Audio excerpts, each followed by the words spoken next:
Happy Sunday. It is almost October, but there are two things I know for sure. Number one, Mariah is defrosting, which means Christmas is coming. Yay.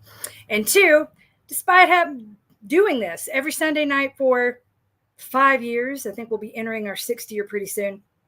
My family has no idea what I'm doing right now, and in any minute they're going to come busting through that door. Mom, where you been? Like they don't know, or like they themselves aren't getting notifications on their own phones saying, please leave mom alone. She's broadcasting. So, yep, there it is. There it is, Mom. Where are you? Not answering that. Anyway, welcome to my favorite time of the week. I've missed you guys for the past couple of weeks. I'm not very happy with the new settings on Facebook that won't let us live stream directly into groups any longer. I think that's stupid, Facebook. Thanks a lot. But here we are, coming to you this way. So we have a couple of questions. First, I'm running the Twin Cities Marathon on October the 6th. When should I drop strength training in preparation for the race? I've been doing ship shape, which ends today, and also working with some heavy weights twice a week. Good for you. I want to be as strong as possible on race day, but I also don't want to injure myself at this late stage or over fatigue my muscles. So generally, I tell everyone 8 weeks out, and I know we are less than that. So now go ahead and drop your strength training now. Reason being is that those last 2 months, that's really where the highest buildup of mileage is. Sorry, I'm obsessed with my fingernails, so I'm going to be sticking them in front of the camera in my face a lot. It's the first time I got a manicure in a very, very, very, very, very long time. And I'm like, oh, this is so pretty. I can't get over it. Anyway, so the buildup of your long runs and the long run sandwich, right? The fatigue is really going to be getting to you around week 14, 15, and then it peaks around week 18. So I like to say around week 14 is really the last week you should even think about strength training, because you're not going to get stronger. You're just going to get more tired from that point forward. You can keep doing like PT exercises if you're doing anything small with the loops or the bands or anything with your arms that is not like, a deadlift or good mornings. Actually, I take that back. Deadlifts and good mornings are okay because we're not loading up like huge, heavy amounts of weight with that. But because it is a full body workout, right? Like you're working your arms, but it's really for your lower back, your delts, and your butt. So I would stop using stop doing weights that would target the large muscle groups in around week 14 of a 20-week plan. And I would stop doing the isometric exercises like hamstring curls or monster walks with the band. I would stop those 2 weeks out, and then you can pick those right back up. I guess a week, 10 days after your event, but no sooner than that, because we really need those muscles. They're going to break a lot, and we really need them to heal before we pick up, because that's what strength training is, right? You rep to fail, break, and then rebuild. So we've got to take that time to rebuild, or otherwise we're just overloading and breaking down the muscles so completely. So hopefully that's helpful. No, you have not screwed up your race. You're fine. We still got plenty of time.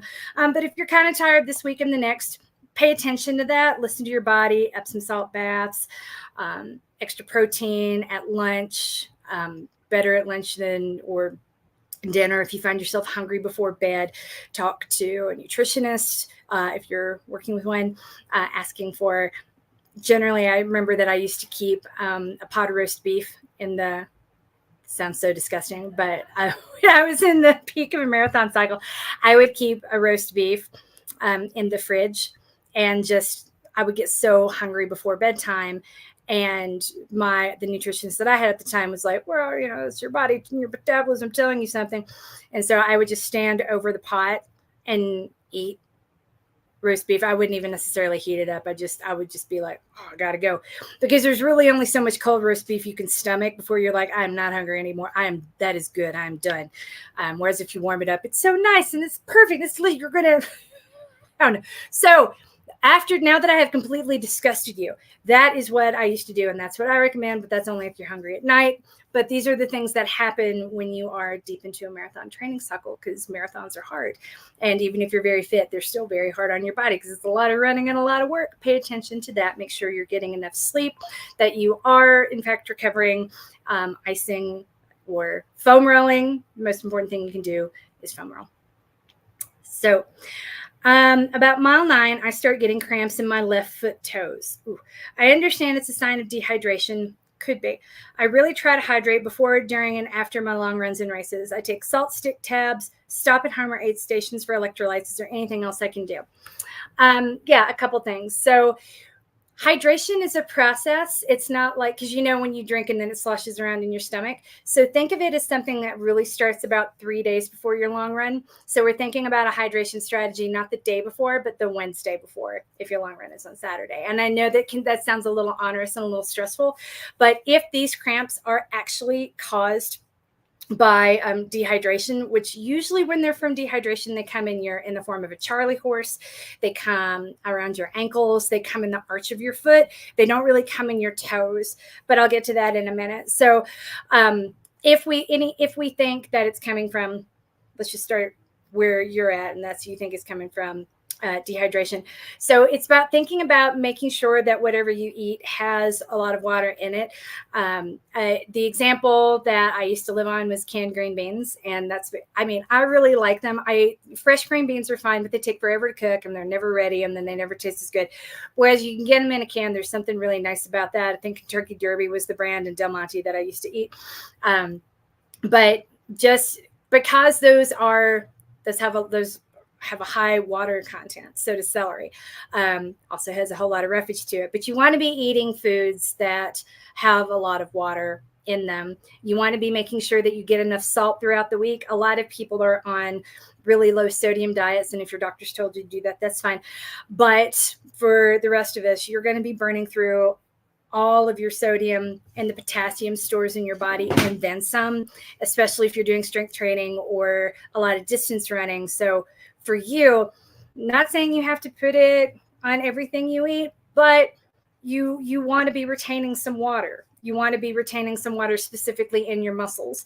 So you're going to need that salt and a little bit of sugar to help your body metabolize the protein and to hold on to those electrolytes. So that's part 1. Is the eating is thinking about it a couple of days in advance and working in more salt and working in those electrolytes a couple of days. So I would start drinking noon on like Wednesday night for a Saturday run.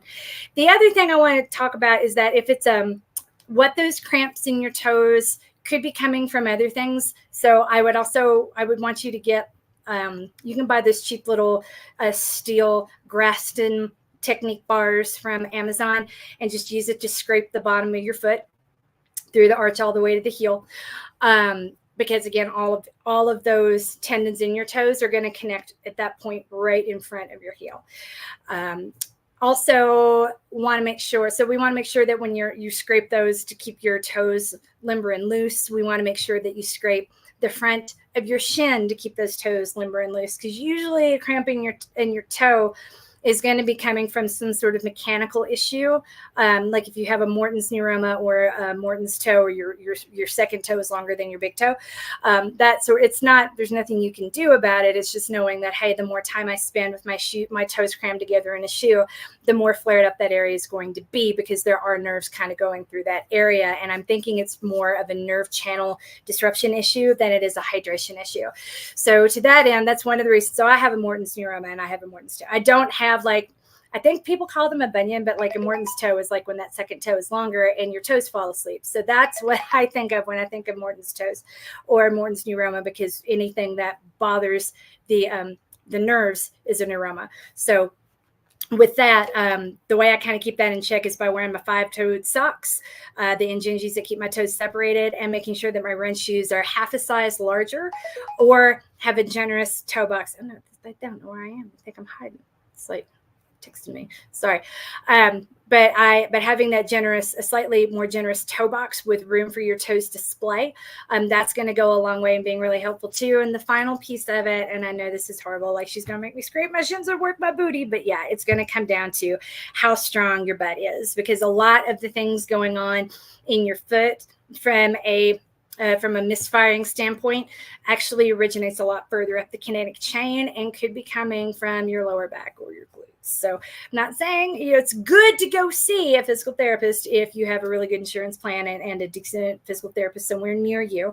I always recommend that. Go see them when you're in good shape, so they have a baseline and know. So when something goes wrong, they're like, oh, if they're seeing you for the first time, then they don't know what a good day looks like. So show them on a good day so you can be prepared for a bad day. I like to say that. But that is how I would approach what's going on with your toes. Hydration's a piece. Take a look at your socks. Take a look at your running shoes. Make sure they have enough space. And also take a look at are your glutes strong enough, and is your foot and your shin, are they mobile enough? All of that's going to go together to make sure that your feet are primed and working well and carrying you across from the start line to the finish. Probably more than anyone wants to think about, but so is marathon training. That's a lot. Running is a lot. Life is hard. You guys make it harder, but it's not. You are easy to coach and easy to love, and I love helping you through every stage of this. So congratulations on those of you with races coming up. I'm very proud of myself for being able to enter now my 4th week of Pilates and my 11th week of allergy shots. So I'm feeling a lot better and a lot more human. It's still weird, that post-COVID malaise. I don't really have a word for it or a way to describe it to people. Like the way that I've always been is I just go at a higher vibe. Like was bubblier, more cheerful, more energetic than almost anyone I knew. And then COVID sort of robbed me of all that. So like I stand up and all of a sudden I want to go back to bed, or I want to go back to sleep. I'm a little bit better now, but then I'll be doing something like in a Pilates class and then be like, I'm tired. I am so tired. Why am I so tired? I have no reason to be this tired. So that's real, and that's there. So that's me. And if you are not where I am, good for you. Go enjoy it. Your coach your love, you're winning at life. But each day and each week is getting a little bit better between now and the end of the year, as the queen herself, Miss Mariah Carey, gets ready to defrost and have us all walking in a winter wonderland. I hope you have a wonderful week. And thank you for throwing questions in. I'm always delighted when I get the ping that says I have questions. And I will see you soon. Mwah.